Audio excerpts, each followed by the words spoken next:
ಈ ಸತಿ 7,75,000 ಮಕ್ಕಳು 7,75,999 ಮಕ್ಕಳು ಅಪಿಯರ್ ಆಗಿದ್ದರು.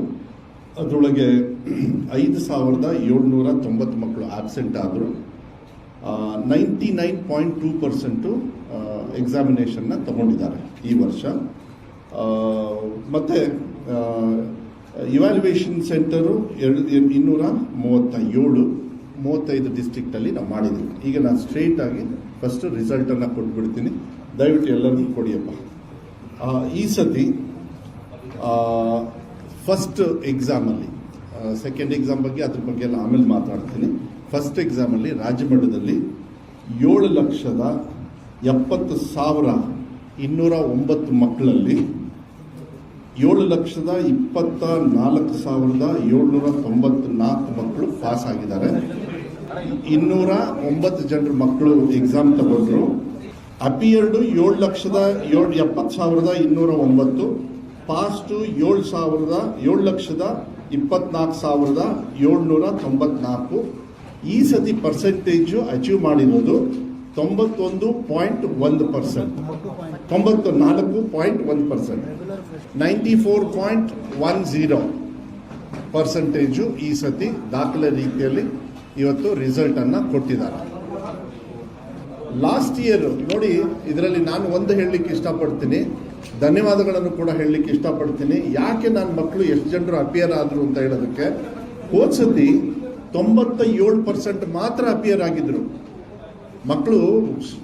ಇದು ಬಂದ್ಬಿಡ್ತಾರೆ, ತಗೋಬಿಡ್ತಾರೆ, ಎಕ್ಸಾಮು ಬರಲ್ಲ, ಆಬ್ಸೆಂಟ್ ಆಗಿಬಿಡ್ತಾರೆ. ಸೊ ಈ ಸತಿ 2% ಜಾಸ್ತಿ ಆಗಿದೆ. ಅಂದರೆ 2%, ಅಂದರೆ ಹೋದ ಸತಿ 97% ಇತ್ತು. ಈ ಸತಿ ಎಕ್ಸಾಮಿನೇಷನ್ ತಗೊಂಡಿರೋದು ಶ್ರೀನಿವಾಸ್ ಅವರೇ 90.2. ಅಂದರೆ ಮಕ್ಕಳನ್ನ ಕರ್ಕೊಂಡು ಬಂದಿದ್ದೀವಿ, ಬಿಡಲಿಲ್ಲ ಹಗಲು ರಾತ್ರಿ. ಒಂದು ಎಕ್ಸಾಂಪಲ್ ಕೊಡ್ಲಿಕ್ಕೆ ಇಷ್ಟಪಡ್ತೀನಿ. DDP ಅವರು ಶಿವಮೊಗ್ಗದಲ್ಲಿ ತಂದೆ ತೀರ್ಕೊಂಡು ಹೋಗ್ತಾರೆ, ಹಿಂದಿನ ದಿವಸ ತಂದೆ ತೀರ್ಕೊಂಡು ಹೋಗ್ತಾರೆ. ಆದರೆ DDP ಮನೆಗೆ ಹೋಗಿ ಆ ಮಗುನ ಕನ್ವಿನ್ಸ್ ಮಾಡಿ ಧೈರ್ಯವಾಗಿ ಬಾರಪ್ಪ ಅಂತ ಹೇಳಿ ಎಕ್ಸಾಮಿನೇಷನ್ ಕರ್ಕೊಂಡೋಗಿ ಅವ್ರ ಜೀಪಲ್ಲಿ ಮತ್ತೆ ವಾಪಸ್ ಬರ್ತಿದ್ದಾರೆ. ಅಂದರೆ ನಮಗೇನೇನು ನಮಗೆ ತಿಳುವಳಿಕೆ ನಮ್ಮ ಗಮನಕ್ಕೆ ಬಂದಿದೆ, ನಮ್ಮ ಇಲಾಖೆಯವ್ರಿಗೆ ಹೇಳಿದ್ವಿ, ಯಾವುದೇ ಕಾರಣಕ್ಕೂ ಮಕ್ಕಳನ್ನ ಮನೇಲಿ ಬಿಡಕ್ಕೆ ಹೋಗಬೇಡಿ. ಯಾಕಂದ್ರೆ 1 ವರ್ಷ ಹೋಯ್ತು ಅಂದರೆ ಪಾಸು ಫೇಲು ಆಮೇಲೆ ಆಗುತ್ತೆ. ಯಾಕಂದ್ರೆ ಫೇಲ್ ಆಗೋದು ಅದೇನು ದೊಡ್ಡ ಇದಲ್ಲ, ಅದು ನ್ಯೂನತೆಗಳು ಬೇಕಾದಷ್ಟು. ಆದರೆ ಮಕ್ಕಳು ಎಕ್ಸಾಮಿಗೆ ಬರಬೇಕು, ಫೇಲು ಪಾಸು ಅನ್ನೋದು ಆಮೇಲೆ ಬರ್ತದೆ ಅಂತೇಳಿ ಅಷ್ಟು ಡೆಪ್ತ್ ಆಗಿ ಮಾಡಿದ್ದೀನಿ. ಅದಕ್ಕೆ ನಾನು ಇಲಾಖೆಯವರಿಗೆ ತುಂಬ ಧನ್ಯವಾದಗಳನ್ನು, ಶಾಸಕರಿಗೆ, ಮಿನಿಸ್ಟರ್ಸಿಗೆ ಎಲ್ಲರಿಗೂ ಕೂಡ ಧನ್ಯವಾದಗಳನ್ನು ಹೇಳಲಿಕ್ಕೆ ಇಷ್ಟಪಡ್ತೀನಿ. ಅವ್ರಿಗೂ ಕೂಡ ನಾನು ಪತ್ರ ಬರ್ತಿದ್ದೆ. ನೋಡಿ, ನೆಕ್ಸ್ಟ್ ಭಾಳ ಮುಖ್ಯ, ಅದೇ ಫಸ್ಟ್ ಪೇಜಲ್ಲಿ ಭಾಳ ಮುಖ್ಯ ಏನು ಅಂತ ಹೇಳಿದರೆ ಗರ್ಲ್ಸ್ ಆ್ಯಂಡ್ ಬಾಯ್ಸ್. ಈ ಸತಿ ಗರ್ಲ್ಸು ಕೂಡ ಟಾಪರೇ, ನಾನಿಲ್ಲ ಅಂತ ಹೇಳಲ್ಲ. ಆದರೆ ನಾನು ವಿಶೇಷವಾಗಿ ಬಾಯ್ಸಿಗೆ ನಾನು ಕಂಗ್ರ್ಯಾಚುಲೇಷನ್ ಹೇಳಲಿಕ್ಕೆ ಇಷ್ಟಪಡ್ತೀನಿ. ಈಗ ನಾನು ಹೋಲಿಕೆ ಮಾಡಿರೋದು ಹೋದ ಸತಿ ಎಲ್ಲ 3 ಎಕ್ಸಾಮಿಗೆ. ನೋಡಿ, ಅಲ್ಲಿದೆ ಆಲ್ 3 ಎಕ್ಸಾಮ್ಸ್ ಅಂತ.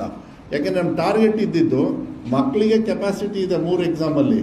ಸೊ 3 ಎಕ್ಸಾಮ್ನ ನೀವು ಬೀಟ್ ಮಾಡಲೇಬೇಕು ಅಂತ ಇಲಾಖೆಯಲ್ಲಿ ನಾವು ಟಾರ್ಗೆಟ್ ತಗೊಂಡು ಕೊಟ್ವಿ.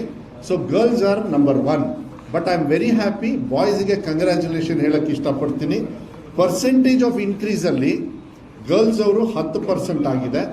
ಅಚೀವಿಂಗ್ 96% ಅವ್ರು ಅಚೀವ್ ಮಾಡಿದ್ದಾರೆ ಸಕ್ಸಸ್ನ. ಬಾಯ್ಸಿಗೆ ಏನು ಅವ್ರು 74 ಇದ್ರು ಹೋದ ಸತಿ 3 ಎಕ್ಸಾಮು ಸೇರಿ, ಈ ಸತಿ ಅವರು 91.94, ಅಂದರೆ 92% ಅವರು ಸಕ್ಸಸ್ ಅನ್ನು ಕೊಟ್ಟಿದ್ದಾರೆ. ಅದಕ್ಕೆ ವಿಶೇಷವಾಗಿ ಬಾಯ್ಸಿಗೂ ಕೂಡ ನಾನು, ಗಂಡು ಮಕ್ಕಳಿಗೂ ಕೂಡ ನಾನು ಧನ್ಯವಾದಗಳನ್ನು ಹೇಳಲಿಕ್ಕೆ ಇಷ್ಟಪಡ್ತೀನಿ. 17% ಅವರು ಜಾಸ್ತಿ ರಿಸಲ್ಟನ್ನು ಕೊಟ್ಟಿದ್ದಾರೆ ಅನ್ನೋದನ್ನ ನಾನು ಹೇಳಲಿಕ್ಕೆ ಇಷ್ಟಪಡ್ತೀನಿ. ಅದಕ್ಕೆ ಅವರಿಗೂ ಕೂಡ ಶುಭಾಶಯಗಳನ್ನು ಹೇಳಲಿಕ್ಕೆ ಇಷ್ಟಪಡ್ತೀನಿ. ಅದ್ರ ಜೊತೆಗೆ ನೆಕ್ಸ್ಟ್ ಪೇಜಲ್ಲಿ ಅರ್ಬನ್, ಹಳ್ಳಿ ಮತ್ತು ಗ್ರಾಮೀಣ ಭಾಗ, ಆ ಇದರೊಳಗೆ ನಾವು ಏನು ಸಿಟಿ ಮತ್ತು ಗ್ರಾಮಾಂತರದ ಬಗ್ಗೆ ನೋಡಿ. ಇದರಲ್ಲೂ ಕೂಡ ಈ ಹೋದ ಸತಿಗೆ 79% ಇತ್ತು ರೂರಲ್ಲು, ಅರ್ಬನ್ನು 80% ಇತ್ತು, ಅಂದರೆ ಸಿಟೀಸಲ್ಲಿ. ಈ ಸತಿ ಅಂದರೆ ಆಲ್ಮೋಸ್ಟ್ ಹೆಚ್ಚು ಕಮ್ಮಿ ಈಕ್ವಲ್ ಇತ್ತು. ಈ ಸತಿಗೆ ನನಗೆ ಭಾಳ ಸಂತೋಷ ಏನು ಅಂತ ಹೇಳಿದರೆ, ಗ್ರಾಮಾಂತರ ಭಾಗದ ಮಕ್ಕಳು 94% ರೀಚ್ ಆಗಿದ್ದಾರೆ.